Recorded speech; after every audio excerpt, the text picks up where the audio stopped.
the bright skies. Nous venons vous faire découvrir certaines vérités qui vont vous apporter l'éclaircissement au secteur de douane par celui qui est mieux placé de vous expliquer mot à mot concernant ce secteur qui est Monsieur Jacques Matondo, à qui je dis bonjour Monsieur Jacques. Bonjour Madame. Monsieur Jacques, est-ce que vous pouvez vous présenter devant nos téléspectateurs qui vous suivent? Merci beaucoup Madame pour cette visite chez nous. Je suis M. Jacques Matondo Louto, président du collectif des déclarants en douane. C'est moi qui assigne la coordination de cette corporation qui a pour mission de défendre et de protéger la profession des déclarants en douane et aussi d'assurer la formation et l'intégration socio-professionnelle des déclarants en douane dans la République démocratique du Congo. Voilà, vous avez suivi la présentation de M. Jacques, qui il est. M. Jacques, dites-nous, pourquoi est-ce que la population congolaise, en général, aujourd'hui, s'est plaint de ces secteurs de douane par rapport au prix? Merci beaucoup. Et je voudrais vous dire d'emblée ici que c'est un problème d'information. On dit, quand on n'a pas la connaissance, on meurt parce qu'on peut se faire... il faut dire, escroquer ou tromper par quelqu'un d'autre. Les gens se plaignent de la douane, mais il faudrait faire le distinguo entre la douane et les dédouanements. La douane en soi, c'est le fait de payer, il faut utiliser le terme terre à terre pour que les gens comprennent. Déjà, le fait de payer les droits et taxes dit soit à l'importation quand vous faites entrer une marchandise en République démocratique du Congo, ou soit à l'exportation quand vous faites sortir une marchandise de la République démocratique du Congo. Parce que ne pensez pas seulement que nous ne faisons qu'importer. La RDC aussi exporte. Les minéraux qui sont extraits chez nous doivent sortir par le biais de l'exportation. Et il faut souscrire une déclaration en douane pour ça. Mais au-delà des droits et taxes que nous payons, il y a les frais connexes qui font qu'une globe, quand la personne qui a importé aura la facture qui lui sera présentée, va trouver que la facture elle est lourde. La douane chez nous, elle n'est pas chère. Les taux d'imposition dépendent de la nature des marchandises. Je vais vous donner un exemple. Si vous importez des pinets, les pinets ce sont des biens pour l'usage de tout le monde. Si vous avez un véhicule, vous aurez besoin de pinets.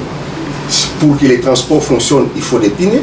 Donc les pinets sont taxés par un taux réduit. Ok? Les taux d'imposition des pinets sont réduits.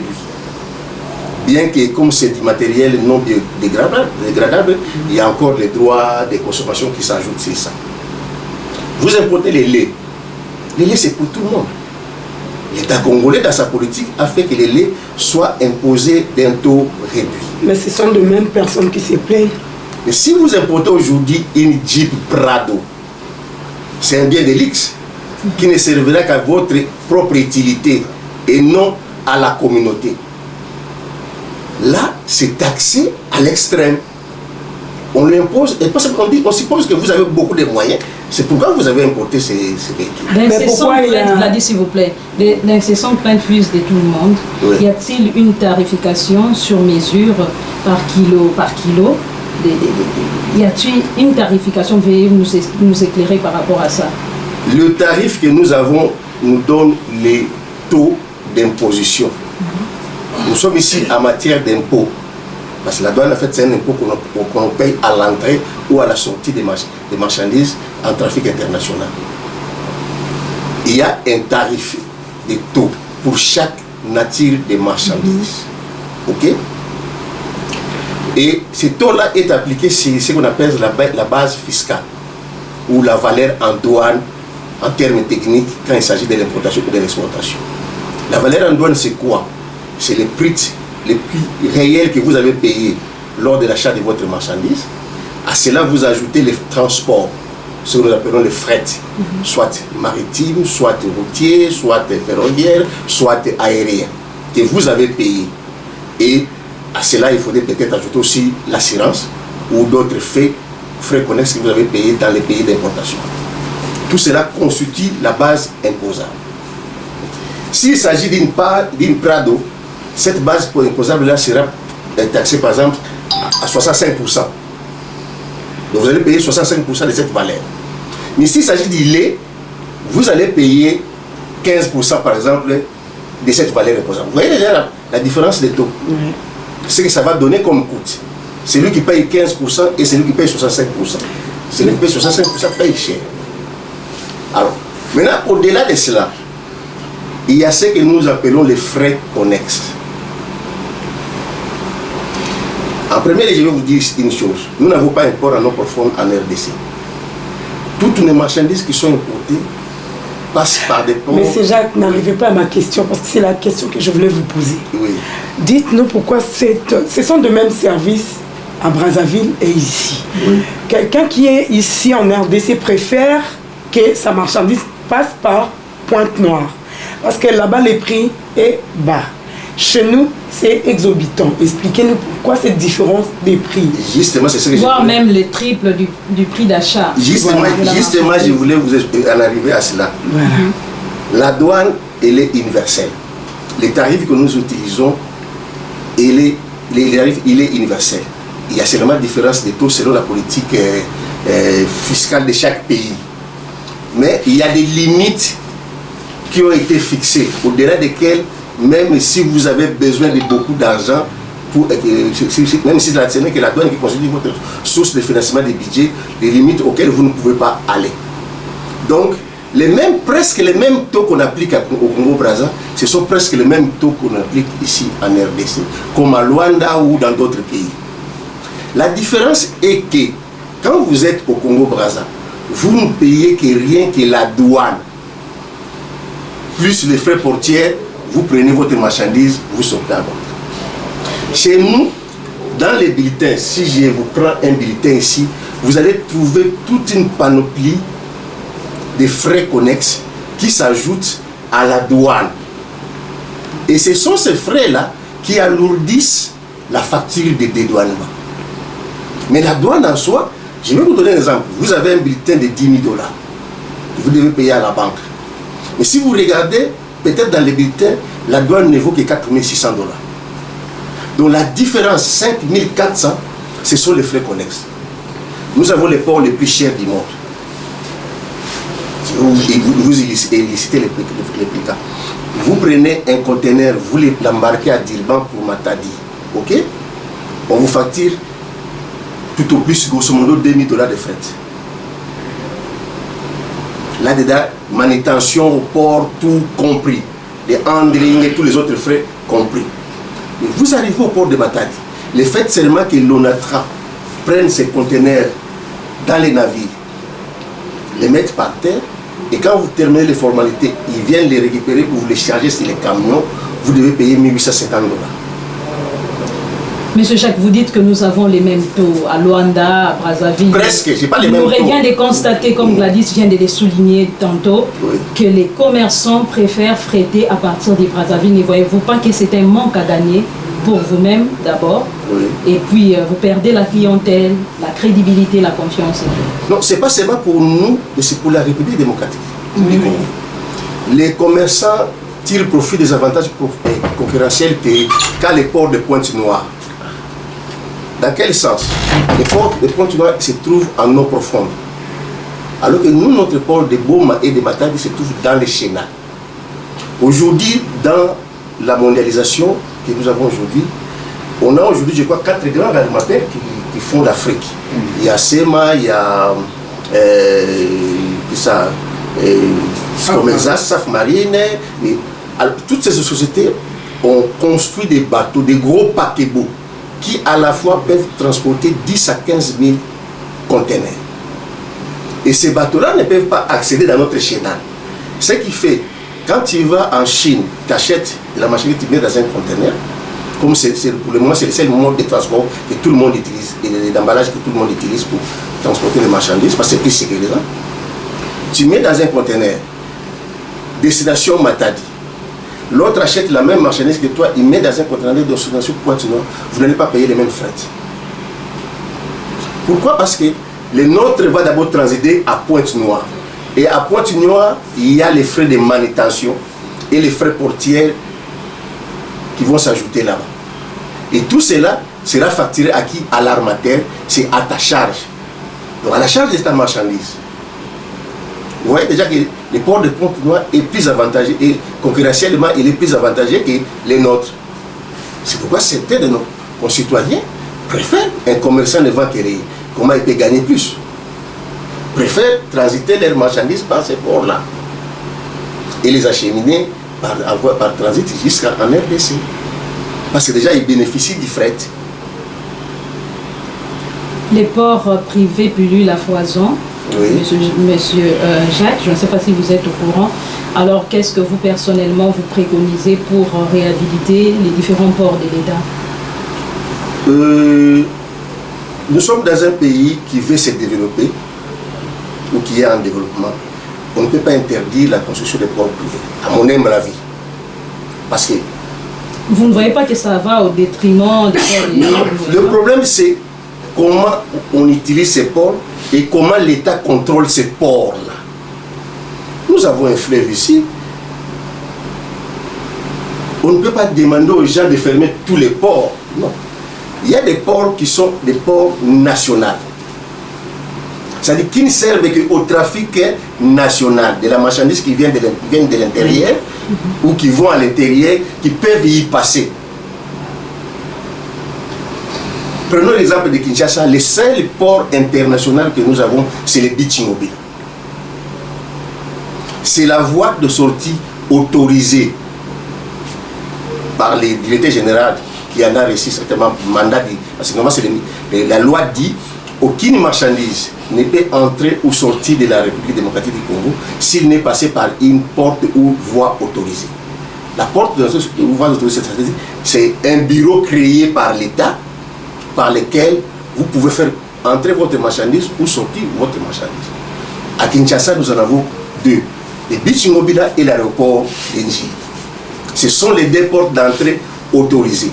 Vous voulez faire sortir votre marchandise à partir de Kinshasa, soit vous passez par le Bichi-Mobile, ça va par Brazzaville, ou soit vous passez par l'aéroport d'Enjili, là où vous avez tous les services, c'est-à-dire la douane, l'OCC, et les services énumérés dans l'ordre opérationnel signé par le président de la République. Donc, ce n'est pas ces portes-là. Alors, les ports privés ne servent qu'à usage national. Et puis, une chose encore, Gladys, je vais ajouter. Alors, s'il faut toujours aller dans cet angle-là pour chercher à améliorer le secteur de la douane de notre pays, alors, en entrant au port, par exemple, même les passagers, les visiteurs, on vous demande déjà 500 francs avant d'accéder. Alors, à qui bénéficie cette récolte? Je n'ai pas compris bien ce que on a été victime. Quand on entrait ici, on nous a demandé 500 francs à la porte. Bon, évidemment, ici, nous sommes dans les installations de l'ONATA. Et c'est un endroit où tout le monde ne peut pas entrer. C'est un endroit sensible. C'est une porte d'entrée et de sortie de la marchandise. Mais c'est préférable d'identifier la personne par la carte. Au lieu de demander un 500 francs. Bon, ça c'est la politique de l'ONATRA, je ne peux pas y entrer. Okay. Ils ont nous-mêmes, nous avons des badges. D'accord. On le paye annuellement, que ce soit à Matadi ou ici à Kinshasa. Parce que normalement, dans ces genres d'endroits, on n'y entre pas et on n'y sort pas comme on veut. Même à l'aéroport, il faut avoir un accès pour accéder au tarmac. Tout à fait. Nous avons des badges que nous achetons. Mais moyennant quelque chose, moyennant... Non, on achète des badges à la RVA, à l'aéroport. Au port, on achète des badges à l'ONATA. Ça, c'est légal. Qui sont valables pour 12 mois. Bon, en fait, M. Jacques, faisons un rétro. Vous avez parlé de l'eau profonde. C'est ce qui fait que la marchandise passe par Pointe-Noire pour arriver à Matadi. Ici, les études ne sont pas menées où on peut trouver là où il y a de l'eau profonde pour créer un port. Non, mais nous, on a les seuls pour éviter... Le seul point de contact avec l'océan que nous avons, c'est le Congo central par Banana. Donc, il y a des études qui ont déjà été menées. Okay. Il y a un projet de construction de ports en eau profonde pour la RDC. Un projet en long terme. En long terme. Oui, ça date de longtemps. Bon, ce sont des projets qui demandent beaucoup d'argent. Hein. Je n'ai pas les chiffres réels pour vous avancer, mais je sais que ce sont des projets qui... Mais vous-même étant responsable, quelles sont les difficultés aussi que vous rencontrez dans ces secteurs? Oui, les difficultés, il y en a plusieurs. Et je vais commencer d'abord par énumérer celles qui nous embêtent le plus souvent. Les gouvernements congolais ont pris des mesures pour simplifier et faciliter les opérations de dédouanement. C'est-à-dire, ne peuvent participer à ces opérations qui est la douane, l'OCC, la DGM et la quarantaine. Ce sont ces services-là. Et chacun de ces services a ses missions. La douane, c'est pour percevoir les droits et taxes dits au trésor public. Et avant cela, ils doivent vérifier si la déclaration souscrite elle est conforme aux marchandises qui sont présentées à la douane. L'OCC fait le contrôle des qualités et des quantités.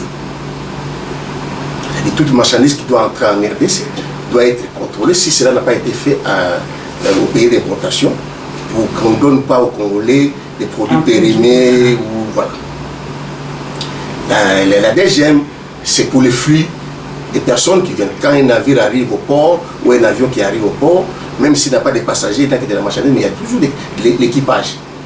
Cet équipage-là doit être contrôlé. Peut-être qu'ils ont transporté des verres et des marchandises prohibées à l'importation, par exemple de la drogue ou de l'argent frais, tout ça, ce qui devait passer par les banques. Donc, la DGM fait ce travail-là. Et la quarantaine, qui a une mission aussi presque similaire à l'OCC, mais pour elle, c'est plus pour ce qui est des animaux, tout ça. Et c'est ça les services.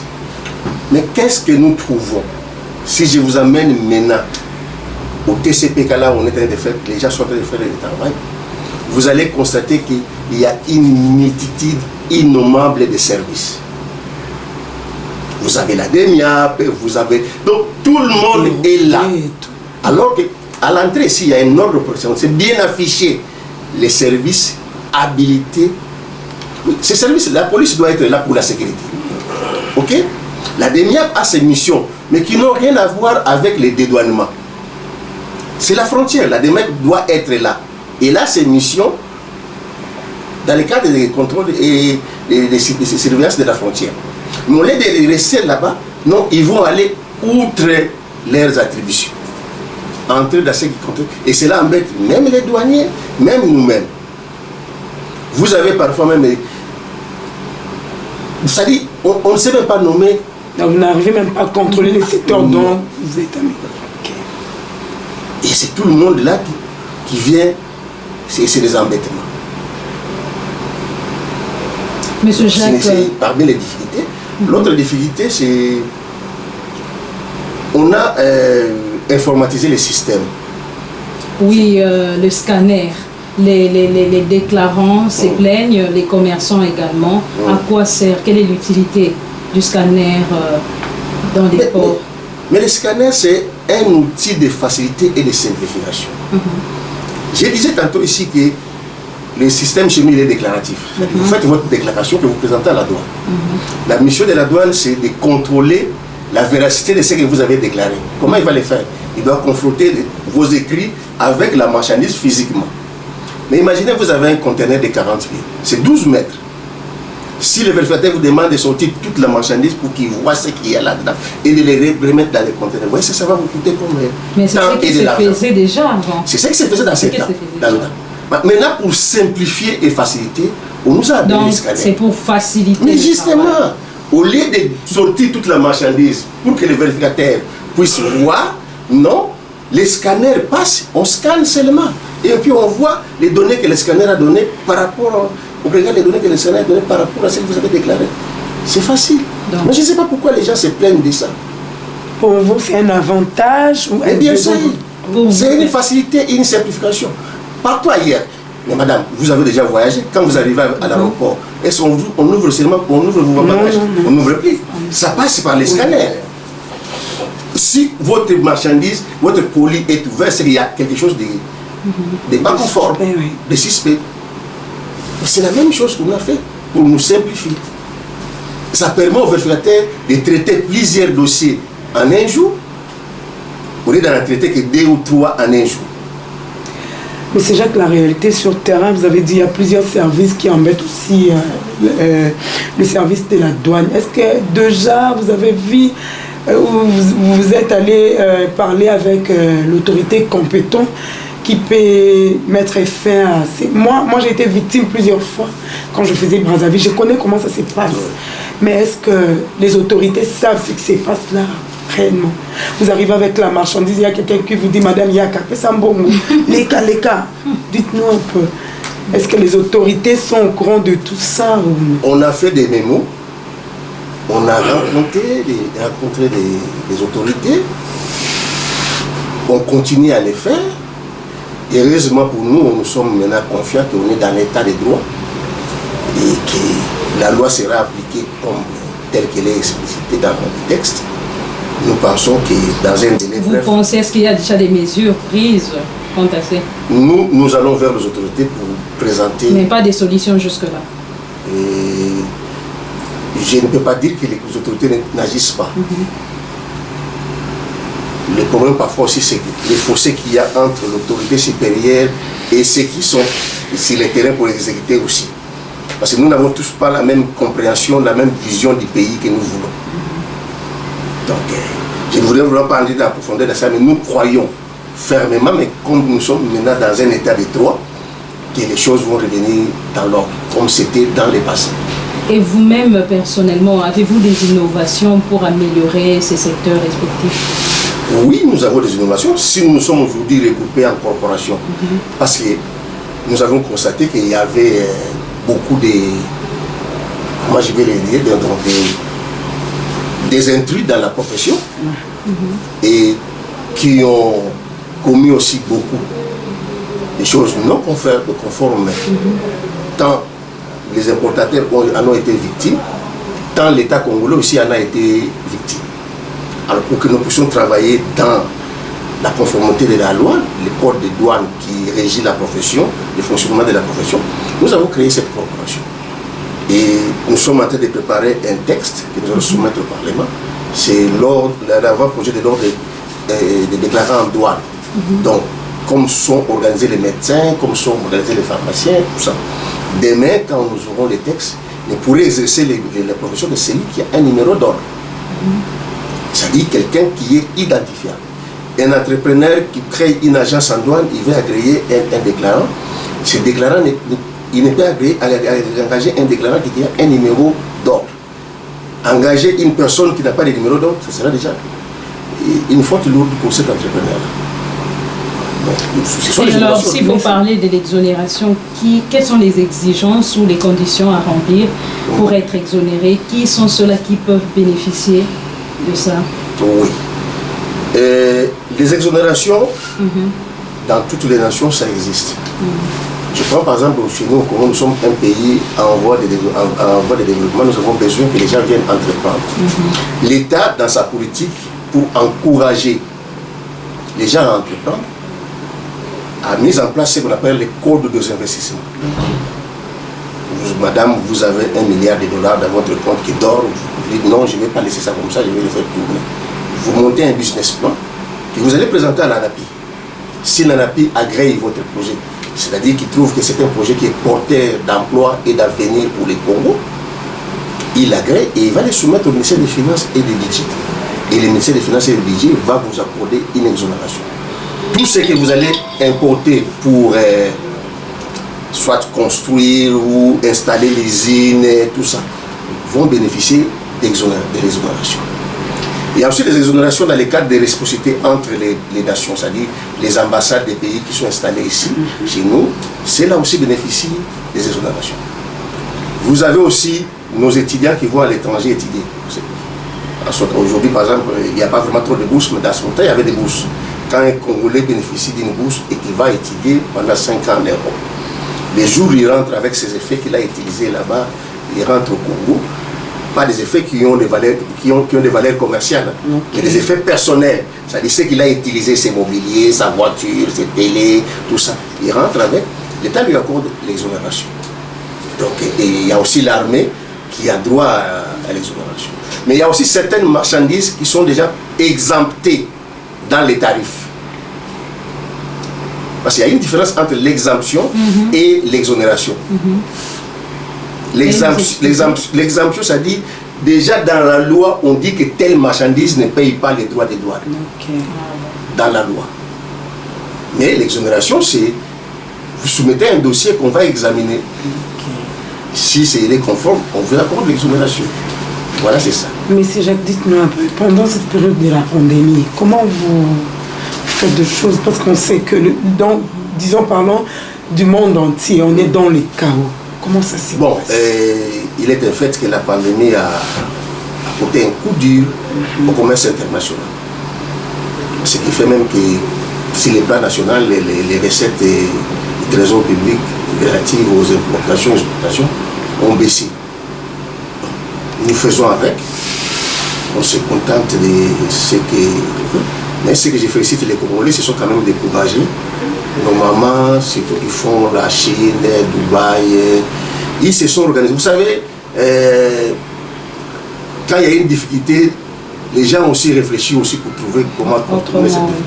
Aujourd'hui, avec la pandémie, comme tout le monde ne sait pas voyager, c'est que j'ai sais maintenant de nos mamans, ils se sont organisés en corporation. Nous sommes 15, nous réunissons l'argent, toi tu voyages, tu vas acheter pour tout le monde, tu fais 2-3 conteneurs, ça vient, et puis on continue à tourner. Ça au moins je félicite quand même les Congolais, nous sommes un peuple fort. Nous, bien que c'est difficile, mais nous donc même nous aussi, ça a impacté nos business. Donc aujourd'hui nous travaillons au ralenti. On espère que la situation va s'améliorer d'ici là, parce que le gouvernement est en train de prendre toutes les mesures. Et si les plans mondiaux aussi, l'OMS s'organise avec les vaccins, tout cela, nous croyons qu'on va quand même éradiquer cette pandémie pour permettre à ce que les affaires puissent se réguler. Parce qu'il ne peut pas y avoir trafic international quand les hommes ne bougent pas. Évidemment, aujourd'hui, nous avons les nets et consommer. Les trains doivent être traités par un homme. Les véhicules, les bateaux, tout ça. Donc, on sait que c'est difficile, mais ça va passer. Mais c'est Jacques, devant cette caméra, il y a des gens qui vous suivent. Quel est, disons, lancer un message, surtout à ces commerçants qui vous suivent, en quoi ils peuvent espérer pour l'avenir concernant la douane? Ce que je vais dire, non seulement aux commerçants, mais nous tous, tout Congolais. Aimons notre pays et ayons l'esprit fiscal.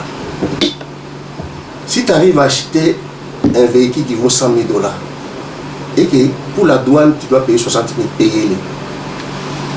C'est pour le bien-être des Congolais. Cet argent va servir demain à construire une école. Peut-être dans ton village, là où toi tu n'as pas construit. Et un enfant en sortira peut-être qui deviendra Premier ministre demain. C'est l'exhortation que je vais faire à tout Congolais. Merci beaucoup, M. Jacques, de nous avoir honorés, moi et ma complice Myriam Vumbu qui est ici. Merci à vous tous qui étaient attentionnés sur cette émission. C'était vos questions et nous avons apporté la solution avec M. Jacques Matondo dans ce secteur des douanes que tout le monde s'est plaigné. Je pense que vous êtes satisfaits.